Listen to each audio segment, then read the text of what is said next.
It's like you're looking through a telescope. You see where you're gonna be. Bonjour tout le monde, j'espère que vous allez bien, c'est votre sœur Emma Blessings. Moi je me porte vraiment très bien par la grâce de Dieu.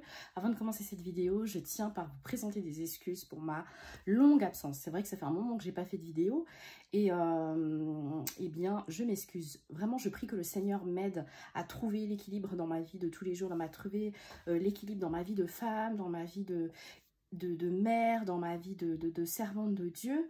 Et pour vraiment pouvoir vous faire des vidéos de façon beaucoup plus régulière. Je vous remercie, je remercie toutes les personnes qui me suivent, celles qui me suivent depuis le début, celles qui vont me suivre à partir de maintenant. Vraiment que Dieu vous bénisse. Je vous remercie pour vos feedbacks positifs. Ça fait très plaisir, c'est très encourageant, très motivant. Vraiment que Dieu vous bénisse abondamment. Et comme je dis toujours, que Dieu continue de me remplir afin que je puisse vous bénir. Voilà.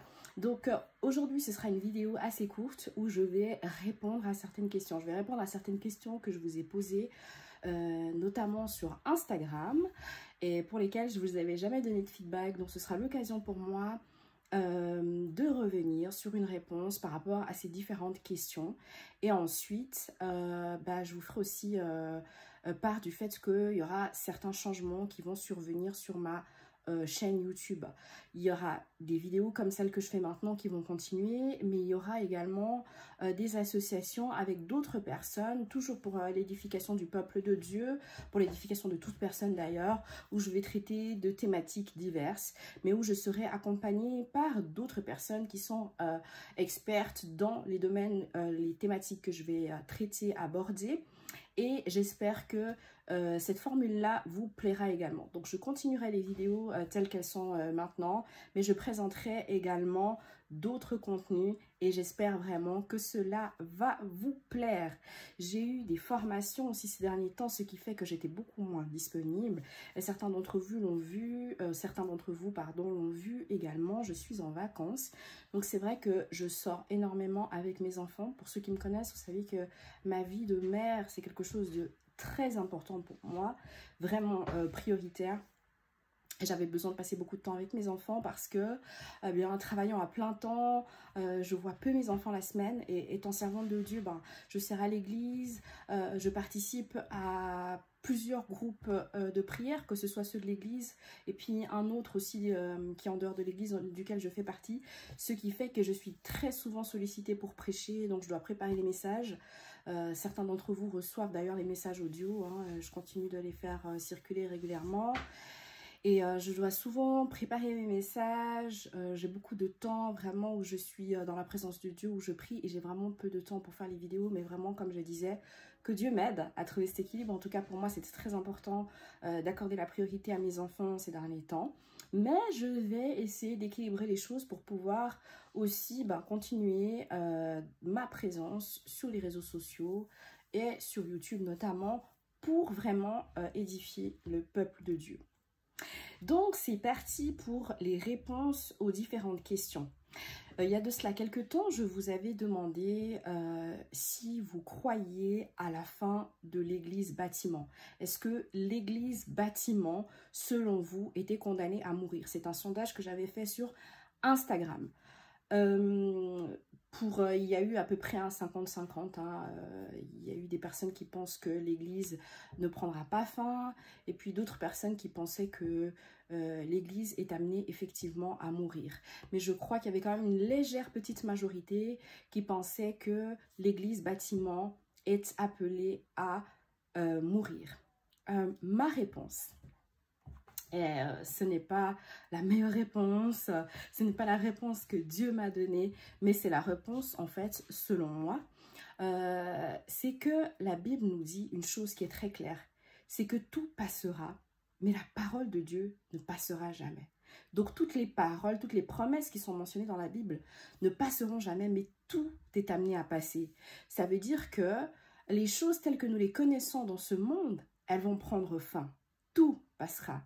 Ton mariage passera, les guerres passeront, les famines passeront, mais la parole de Dieu ne passera jamais et c'est ce qui va se réaliser. Donc pour moi, bien entendu, l'église bâtiment est amenée à disparaître, elle passera. Et nous savons que dans les derniers temps, les chrétiens vont subir des périodes difficiles, vont subir des périodes de persécution. Nous le savons, nous voyons ces choses qui sont décrites dans Marc 13, nous voyons des descriptions de l'enlèvement qui nous sont mentionnées dans Matthieu 24 également. Nous savons que ces choses finiront par passer. La véritable église, c'est pas l'église dans laquelle on se réunit dimanche après dimanche, mardi après mardi ou vendredi après vendredi en fonction des églises pour les cultes, mais la véritable église, c'est toi, c'est moi, c'est nous tous. J'ai dit le contraire. Donc c'est toi, c'est moi, c'est nous tous ensemble qui formons le corps de Christ. C'est ça la véritable église. La véritable église n'est pas un bâtiment. La véritable église, c'est toi et moi. Et si nous sommes enlevés, ben, nous ne mourrons jamais. Nous sommes tous, en tant que corps du Christ, nous sommes tous membres des uns des autres, nous sommes tous co-héritiers de Christ et donc nous sommes appelés à vivre pour l'éternité. Donc voilà, l'église bâtiment pour moi, oui, elle va mourir hein, parce que toute chose est condamnée à passer. Mais par contre, nous, si nous sommes enlevés, si au son de la dernière trompette, nous sommes ravis par les anges, effectivement, nous ne mourrons pas. Donc l'église avec un grand E, l'église corps de Christ, ne passera pas. Par contre, l'église bâtiment, bien entendu, que ce sont des choses que nous laisserons ici. Et je pense même qu'avant que nous soyons enlevés, il est fort probable qu'effectivement, les églises bâtiments puissent fermer parce que les chrétiens seront persécutés, parce que les gens auront vraiment cette démangeaison d'entendre les choses agréables. Et on le voit déjà maintenant, hein, avec différentes lois qui sont votées, etc.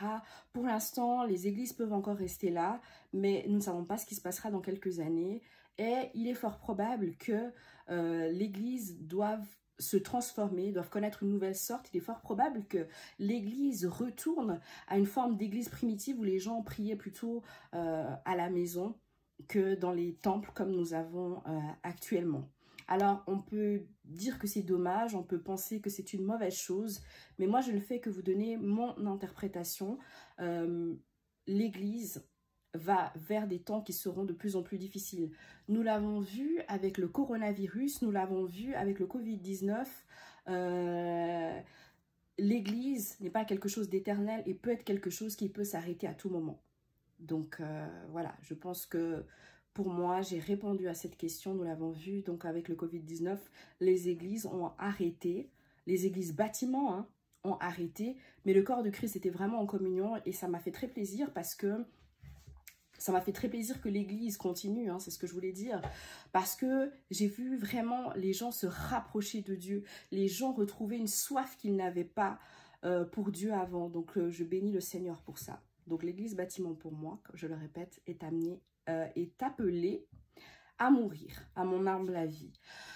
Ce temps de confinement, ça me rappelle, hein, je pense qu'il a été quand même très bénéfique. Le coronavirus, on est d'accord que c'est quelque chose de pas drôle du tout, on est d'accord que beaucoup sont morts, on est d'accord que beaucoup ont été hospitalisés, nous avons beaucoup prié, j'ai fait une vidéo là-dessus, d'ailleurs j'ai fait une vidéo sur la repentance, sur la nécessité de la repentance en cette période de pandémie. Et ce qu'on peut quand même trouver de positif dans cette période de pandémie, c'est que les gens se rapprochent de Dieu.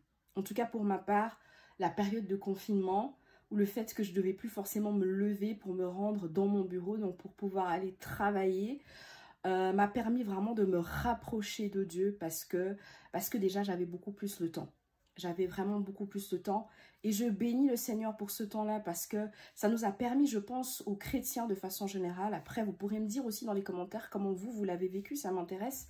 Mais pour ma part, ça m'a permis de sortir de mes limites, de tester des nouvelles choses, de sortir de ma zone de confort. Alors déjà, dans un premier temps, ça m'a permis de me remettre en question moi-même, de prendre ce temps aussi de repentance, de réfléchir à comment je voyais mon avenir, comment je voyais ma vie spirituelle, comment je pouvais améliorer ma communion avec le Seigneur, comment je pouvais améliorer mes temps de culte personnel en fait, qu'est-ce que je pouvais faire mieux dans ma maison, qu'est-ce que je pouvais faire mieux dans mon mariage, qu'est-ce que je pouvais faire mieux dans l'éducation de mes enfants. Donc ça m'a permis vraiment de me remettre en question, de me repentir et de travailler à devenir la meilleure version de moi-même, de travailler à devenir une meilleure personne. Donc pour ça, franchement, je trouve que c'est très positif. Et au niveau de ma vie spirituelle, Ce temps m'a beaucoup apporté parce que effectivement, bah, j'ai pu beaucoup plus prêcher. Ça a été très bénéfique pour moi parce que j'ai pu regagner confiance aussi. Il y avait des choses, vous savez, des fois même en tant que serviteur de Dieu, on peut passer par des périodes de doute, on peut passer par des périodes vraiment de remise en question. Et il y avait des choses que je ne me sentais pas capable de faire. Mais en fait, le Seigneur m'a montré que j'étais tout à fait capable de faire et que je n'étais pas moins bonne qu'un autre ou qu'une autre et que ce que les autres faisaient, je pouvais le faire aussi. Alors, loin de moi l'idée de dire que je cherche à me comparer ou à faire exactement la même chose que les autres. Je pense qu'on est tous uniques, qu'on est tous appelés à faire des choses différentes. Mais ce que je veux dire, c'est que voilà, j'ai pu prêcher sur des sujets, par exemple, que j'aurais jamais pensé pouvoir le faire avant, tout simplement parce que j'avais le temps et puis parce que le Seigneur m'a vraiment convaincue que j'avais tout en moi pour pouvoir le faire.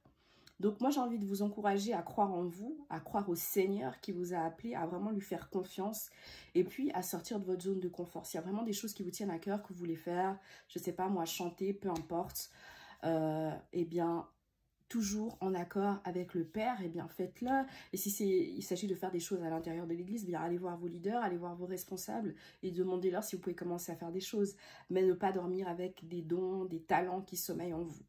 Alors vraiment, je bénis le Seigneur pour ça. J'ai pu partager notamment sur l'enlèvement, le retour de Jésus. J'ai pu partager sur répondre à l'appel de Dieu. Et c'est aussi des vidéos que je vais pouvoir vous faire, que je vais pouvoir vous partager tout prochainement sur ma chaîne YouTube. Et vraiment, vraiment, je bénis le Seigneur pour ça. Donc j'ai envie de dire, ce temps de confinement et de pandémie, il a en tout cas été bénéfique pour ça, sur le fait de pouvoir se recentrer sur Dieu et de pouvoir se reposer sur lui faire confiance, qu'il me parle, que je puisse vraiment écouter et puis aussi mettre en pratique aussi toutes ces choses qu'il m'a dites. Donc voilà, je ne sais pas comment ça a été pour vous, mais en tout cas pour moi, ça a été vraiment une période bénéfique. J'avais vraiment peur d'être déprimée ou autre parce que je ne sortais pas, mais en fait, pas du tout. C'est vraiment un temps qui m'a fait énormément de bien. J'ai pu passer beaucoup plus de temps avec mes enfants et c'est vraiment un temps qui m'a été très bénéfique. Je vous ferai profiter aussi de tous ces bénéfices très prochainement. Voilà, autre question que j'avais posée sur mes sondages Instagram, auxquels vous êtes nombreux à répondre et vraiment, je vous remercie de tout cœur pour ça. C'était le népotisme dans l'église. J'avais posé une question qui était un peu du style, est-ce que le népotisme dans l'église était normal? Pour la plupart des gens, le népotisme à l'église n'est pas normal, mais pour certaines personnes, le népotisme à l'église l'est. Alors, mon interprétation par rapport à cette question-là. Déjà, le népotisme, qu'est-ce que c'est? Le népotisme, c'est le fait de favoriser un membre de sa famille. Lorsqu'une personne a une certaine position et qu'elle favorise les membres de sa famille, que les membres de sa famille sont promus, non pas au mérite, non pas par leurs propres compétences, mais parce qu'ils sont les enfants d'eux, les fils d'eux ou les membres de la famille de cette personne, c'est ce qu'on appelle le népotisme. Imaginons que moi maintenant je suis CEO de chez Nestlé, c'est un exemple que je donne. Si je suis CEO de chez Nestlé et que, je sais pas moi, dans l'équipe aussi dirigeante, dans les cadres, eh bien je nomme Gladys, je nomme Rosette, donc je nomme mes sœurs, je nomme ma mère, je nomme mes tantes, etc. C'est ce qu'on appelle du népotisme. Si je les nomme uniquement parce qu'elles font partie de ma famille, c'est ce qu'on appelle du népotisme. Maintenant, la question, c'était de savoir, est-ce que le népotisme au sein de l'Église est normal? Alors, ma réponse est que si je suis aujourd'hui pasteur, si je suis aussi aujourd'hui dirigeant d'une Église, à mon humble avis, il n'est pas normal que mon assistant, que mon équipe dirigeante soit forcément un des membres de ma famille. Si l'un des membres de ma famille, un de mes enfants, un de mes parents, peu importe, est nommé à un poste de responsable au sein de l'Église, il le sera uniquement par rapport à ses compétences. Ça, c'est mon interprétation et comment moi je gérerais les choses si j'étais leader. Je ne peux pas mettre un membre de ma famille en tant que responsable de groupe de louanges si je sais que celui-ci n'est pas spirituel, si je sais que celui-ci, je sais pas moi, il vient à l'église une fois sur deux, si je sais qu'il n'a pas de talent pour diriger une chorale, s'il n'a pas... Il faut que la personne qui occupe un poste au sein de l'église ait une expertise et une compétence dans ce domaine. Et puis, il faut que cette personne soit également spirituelle. Cette personne, elle doit mériter, elle doit plutôt avoir ce poste au mérite et elle doit vraiment avoir les compétences pour. On ne dirige pas une église comme on dirigerait n'importe quelle entreprise. Et on ne peut pas nommer les gens juste à la tête du client. Toi, je t'aime bien, par exemple, tu payes des dîmes dans l'église, tu es régulier, tu es... Alors, c'est très bien de le faire et il faut continuer de le faire si vous le faites. Mais ça ne peut pas être le seul critère, en fait, pour nommer quelqu'un. Donc, pour moi, il n'est pas normal de favoriser systématiquement les personnes de sa famille. Néanmoins, j'apporte une nuance. Je pense que c'est humain. C'est humain de favoriser parce que, bien entendu, que si on est dans un groupe de personnes, ce sera humain de favoriser notre enfant, ce sera humain de favoriser notre parent parce que c'est notre chair, c'est notre sang, il fait partie de notre famille. Mais il faut qu'il puisse mériter. Donc non, je trouve que le népotisme n'est pas normal, mais c'est humain de mettre en avant plus facilement l'un de ses parents. Seulement maintenant, si on le fait, il faut vraiment qu'on s'assure que cette personne mérite sa place, mérite d'être là, que c'est une personne vraiment qui est régulière à l'église, une personne qui est fidèle, une personne qui est spirituelle, une personne qui est exemplaire, une personne qui donne un bon exemple aux autres, une personne... oui, qui a une relation avec Dieu et pas juste la nommer pour la faire plaisir. Après, il y a une seconde chose qui est importante, c'est qu'il faut quand même savoir que quand on est enfant de pasteur, ça c'est un exemple que je donne, quand on est enfant de pasteur ou de la proche parenté d'un pasteur, on baigne dans un environnement qui rend propice au service pour Dieu.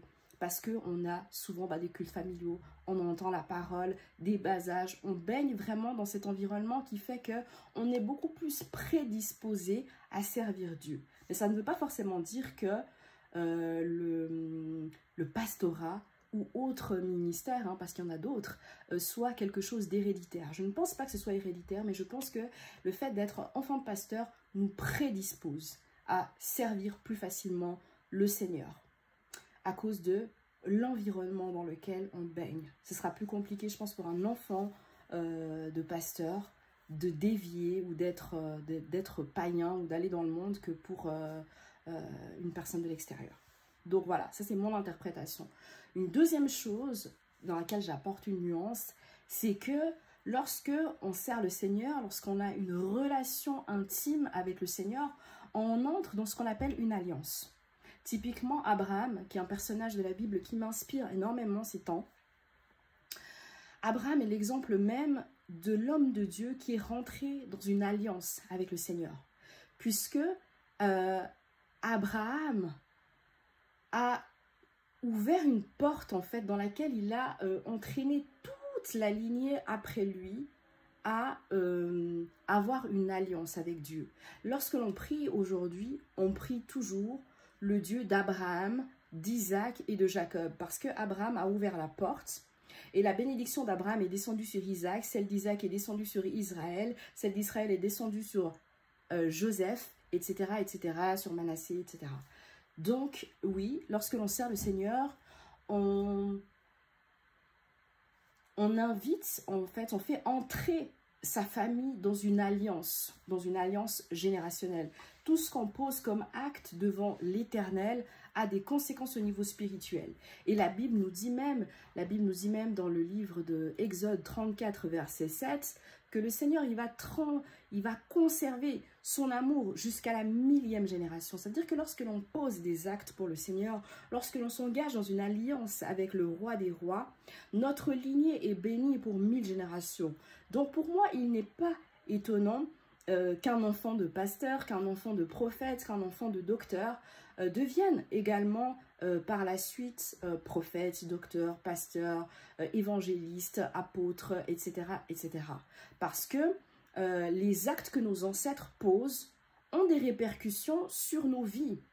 De même, si on est dans une lignée de marabouts, de sorciers, de féticheurs, d'occultistes, de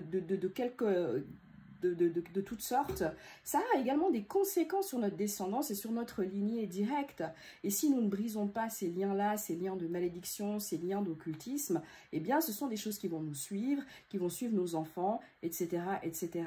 C'est pour cela que, oui, le népotisme n'est pas quelque chose qu'on devrait prôner. Néanmoins, tous les actes qu'on pose ont une, comment on va dire, ont une conséquence sur notre descendance. Donc, je vais dire que je n'applaudis pas le népotisme. Néanmoins, je le comprends.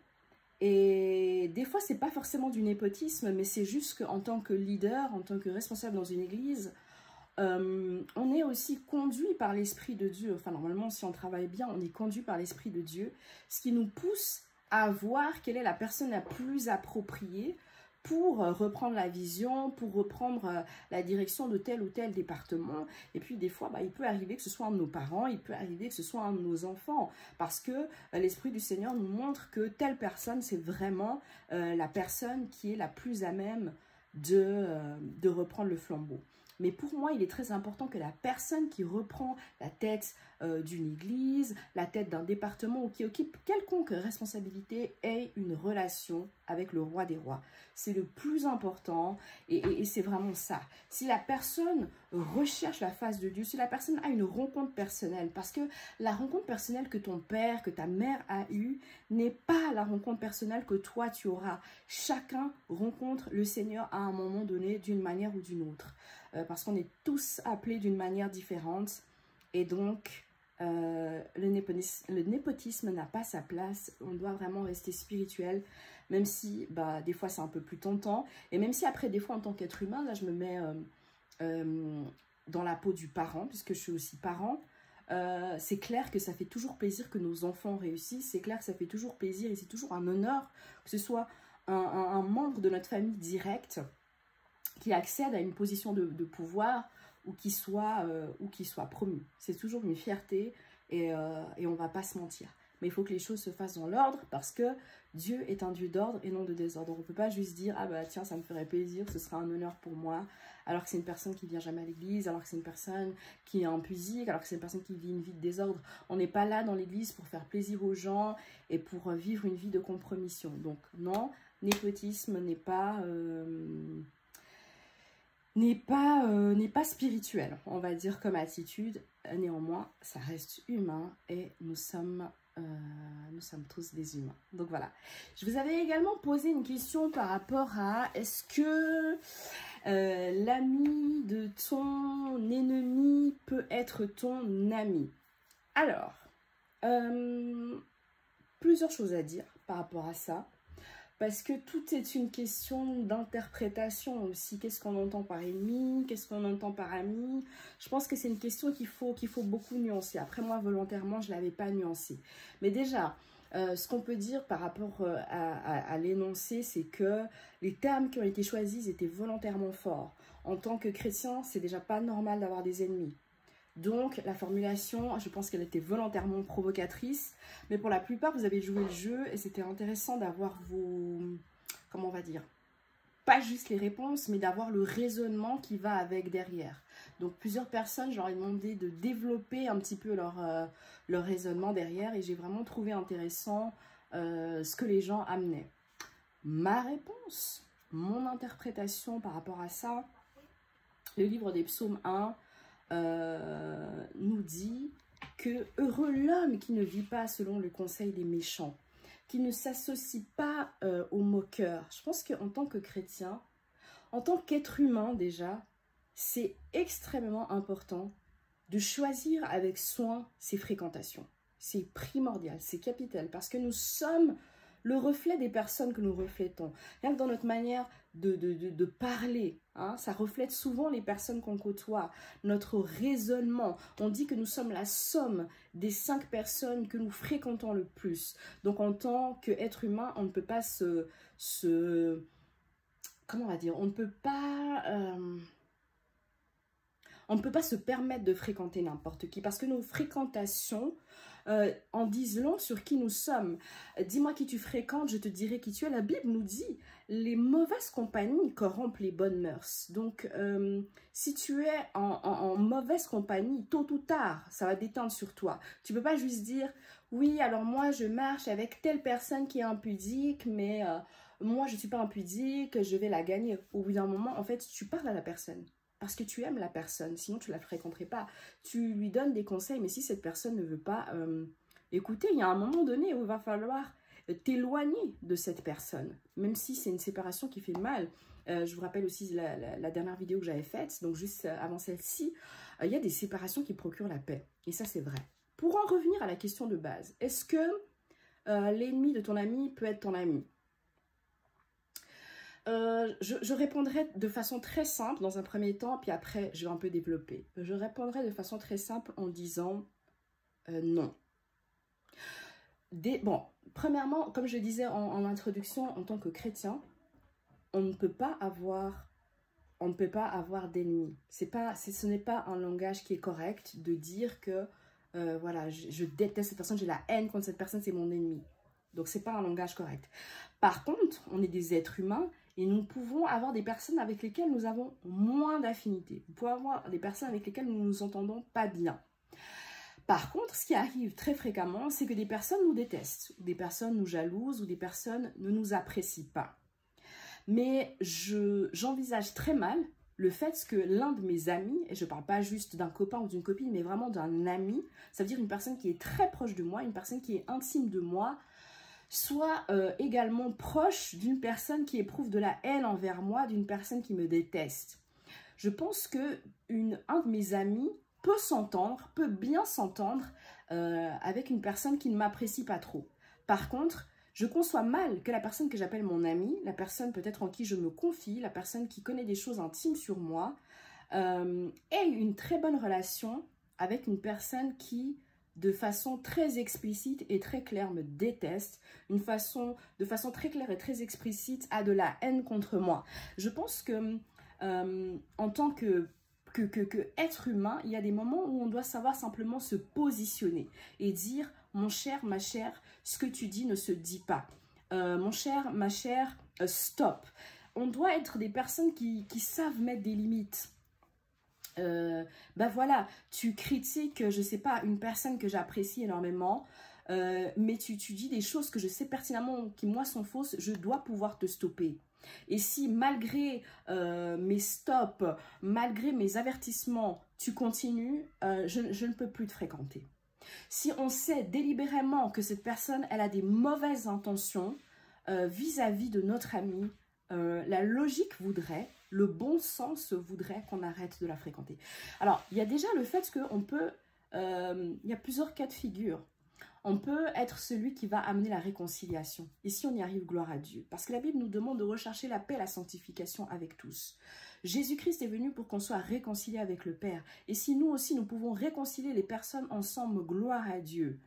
Mais si une réconciliation n'est pas possible, et si c'est vraiment des propos de haine, et on parle vraiment de propos haineux, on sent vraiment qu'il y a un danger, la vie de l'autre personne est en danger, je ne peux pas marcher avec une personne qui volontairement déteste mon ami, dit du mal de mon ami, a des souhaits de haine envers cette personne, parce que c'est de l'abondance du cœur que la bouche parle.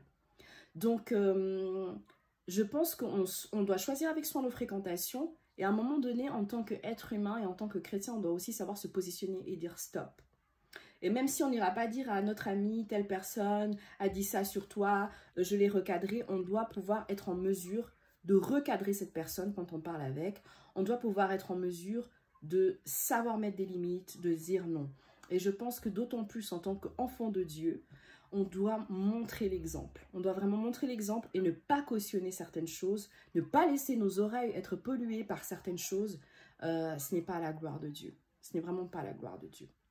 On ne peut pas laisser certaines personnes critiquer les personnes que l'on aime, surtout lorsque l'on sait que les choses que ces personnes disent n'est pas vrai, lorsque l'on sait que c'est uniquement de la jalousie. On ne peut pas. C'est notre devoir. De même qu'on ne laisserait pas une personne critiquer notre conjoint, de même on ne va pas laisser une personne critiquer nos amis. Je parle vraiment de nos amis, de nos intimes. Donc, voilà un petit peu pour les réponses par rapport aux différentes questions que j'avais posées sur Instagram. Merci en tout cas de répondre à ces sondages, que Dieu vraiment vous bénisse. Merci pour votre soutien si vous n'avez pas encore fait. Merci de vous abonner à ma chaîne YouTube Emma Blessings. Merci de vous abonner à ma page Facebook Emma So Blessed, dans lequel je mets également du contenu pour vous bénir. Voilà, j'espère que cette vidéo vous a plu. C'est une vidéo un petit peu différente. Dans mes prochaines vidéos, je ferai plutôt des messages de type prédication. En tout cas, voilà, je vous souhaite un agréable week-end. Que le Seigneur vous bénisse abondamment. Je vous aime bien fort et je prie pour continuer d'être ce canal de bénédiction pour vous tous qui m'écoutez. Et comme je l'ai dit, très prochainement, il y aura également d'autres thématiques où des invités viendront pour nous éclairer, pour nous édifier en tant que peuple de Dieu. Donc vraiment, soyez abondamment bénis, partagez cette vidéo, likez-la, invitez vos amis à vous abonner à ma chaîne Emma Blessings. Ça ne prend qu'un clic. Si vous avez un compte Google, c'est très facile. Si vous n'en avez pas, créez un compte Google. Créez un compte Google, partagez les vidéos et vraiment, que le Seigneur vous bénisse abondamment. Bye bye! It's like you're looking through a telescope.